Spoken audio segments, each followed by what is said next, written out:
Hello, I am WingSongHalo, and today I'm going to be continuing to read the Todobaku fic, starting with chapter 4. And there is a link to a song of some kind, and it says, I listened to this on repeat while writing this. It's one of my favorite songs, but I have weird taste, crying laughing emoji. It says a lot of mature words in it, so beware. Oh no, not mature words. Third person. Everyone headed to their dorms to unpack everything. In Todoroki's room.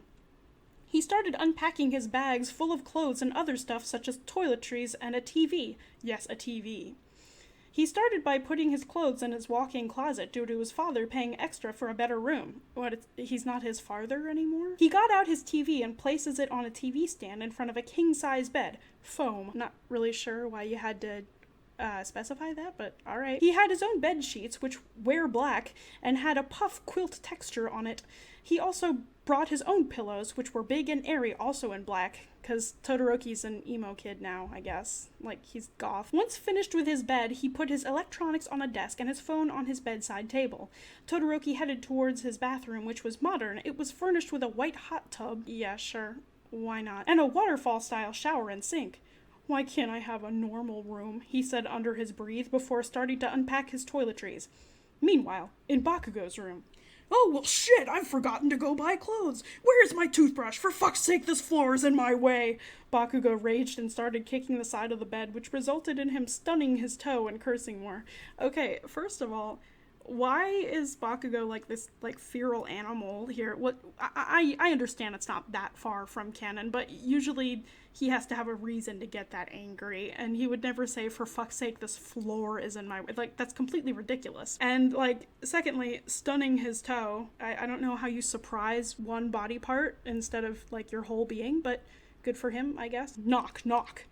2 knocks were heard at the door, firm and loud. Yeah, I figured that out when you said knock knock in bold and everything. Bakugo stopped over to the door and swung it open, almost causing it to snap off. Jesus, Bakugo, slow your roll. It was Midoriya.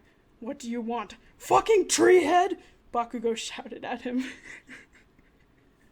Okay, I can't lie, tree is pretty great. We're all going to have a party downstairs at 10 p.m. tonight. I thought you might want to know since Bakugo slammed the door, and yet again the door is abused.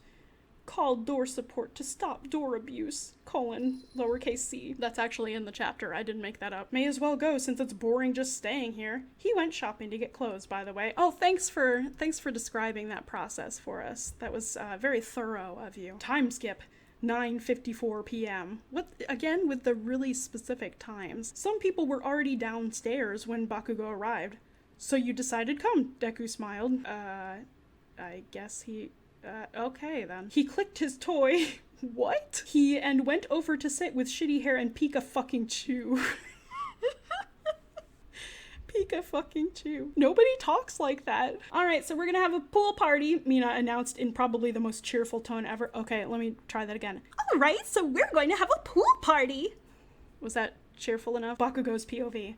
This might actually be fun. I mean, it would be annoying with all the loud people, but I guess I need to get used to it since I'll be technically living with them. Fun. Sorry this is a short chapter. I said it would be cool, but I'm going to split the chapters and making them small, ranging from 300 to 1,500 words until the holidays end because I have a life, surprisingly. And then there's a smiley face with 5 million chins. I'm off on holiday, so I'll upload one tomorrow as well. Then you won't hear, as in right here, from me maybe. Alright, chapter 5.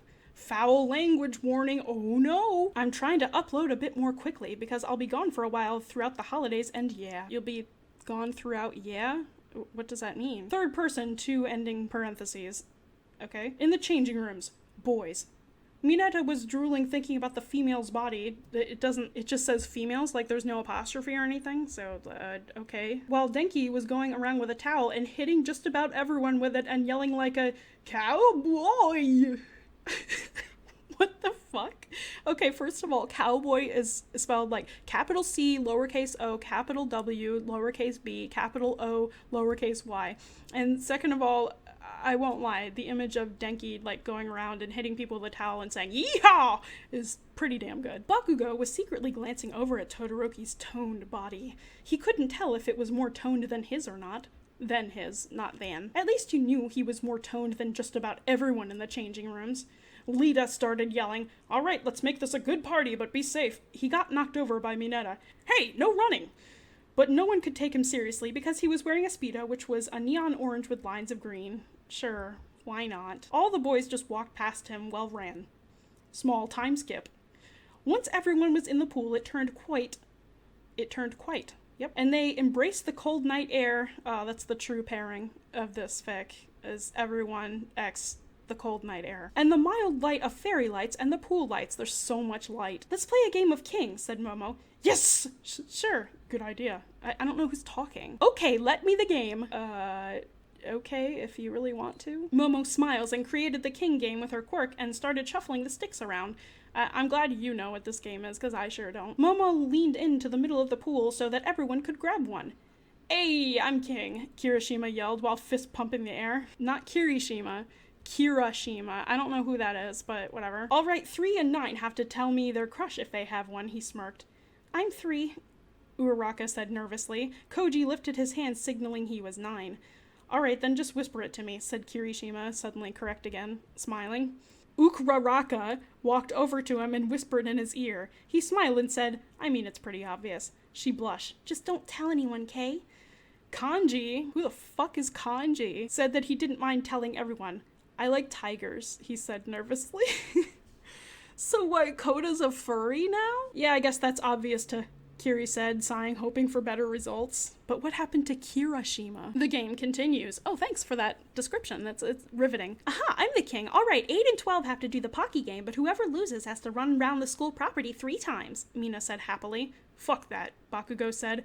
Great, Todoroki sarcastically replied. Momo, grab some Pocky or something. What flavor would you like? Mina smirked and laughed at the same time.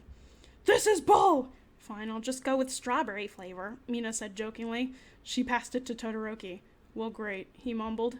This isn't good for me either, half-half. If he's half-half, wouldn't he just be like 1/4? Todoroki placed the end of it in his mouth and waited for Bakugo to get the other. After around first of all, Bakugo would never participate in something like this. He would just incinerate the Pocky. After around 7 seconds of hesitation, he placed his mouth on the other end of the stick.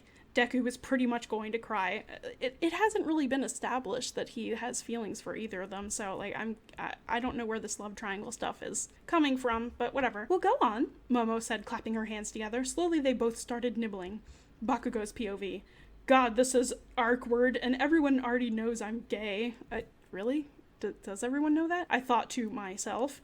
I carry on nibbling. Todoroki has his usually expression on a emotionless face. This is unfairly, it's only embarrassing for me. He probably a robot or something. When we are around an inch away, we both break, as in like hitting the brakes, the stick at the same time. Oh, and the winner is no one, Mina said mockingly. Well, I guess tomorrow you two will have to run round the school at 2 a.m. sharp. Who's going to enforce this? Sorry for mistakes. I can't write fluff, I'm sorry. I can't OML. Yeah, we noticed that you can't write fluff, but I mean, you can't really write anything else either, so, hang in there. Chapter 6. Third POV.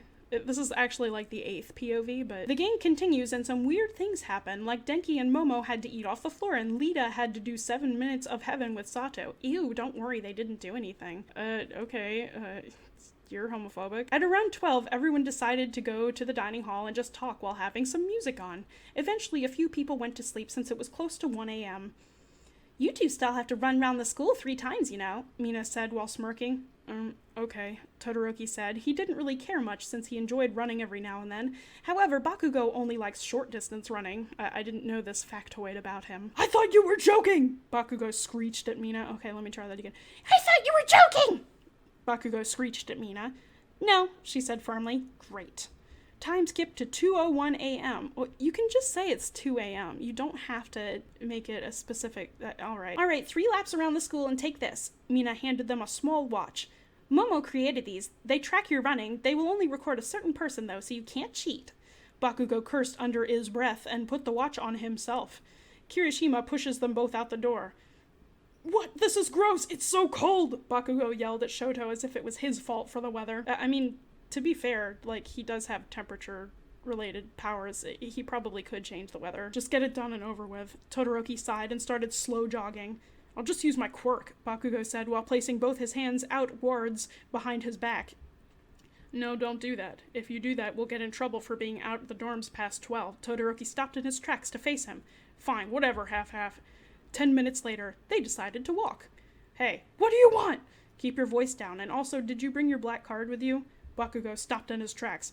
Shit, do you Todoroki slammed his hand onto Bakugo's mouth. Ugh, violence. Quiet. He removes his slowly. Did you bring any of your cards? Bakugo asks, still being somewhat loud.